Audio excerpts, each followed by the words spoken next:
Teip sa scrúdú Tioma. D'fhógair Seán le breachan lei leis an scrúdú Tioma dhéanamh. Measam go raibh obair na gapal diontaige le cupla seachtain. Tá cuma nearbhíseach ar cheann. Farcail sé chár an aice an ionad. Breanaíonn sé chug gláán le sciling. Buí áthir gach rathir. Tháinig an scrúdaíthir. Breanaíonn sé dá ríre. Chuir sé cupla ceist ar cheann faoi rialchaí mhóthir. Dreagar sé iad gan dua. Dúirt sé leis an gluaiseach de raig. Tháinig clic cos agus lámh ar cheann bocht, measam. Go gairid níos sin bhí sé ar phríomhshráid an bháile. Tháinig Seán a cháirde líam agus máir ar thaobh na stráide. Bheanna siad chá chéile go gríún. Thug Seán neamhard ar móthir, ní múna sásta a bhín scrúdaíthir. I breaban na súl bhí cá eile buailte aige.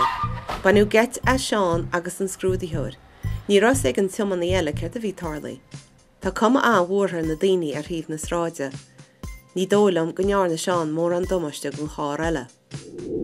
Bhí fearg an domhan ar an Tioma eile. Bhín scrúdaíthir náirí os cúr a tíl. Rinne sé iarracht an scéal a bhíú go gharta. Ní dólam gur mór an spéis ag an gharta. Ní dólam mar sin gur an timpiste an donna. Héis na timpiste chuaigh siad ar ais chuig an ionad tástála. Bhín scrúdaíthir tuiscinach agus dúirt sé go dúireach sé sean eile go cheann.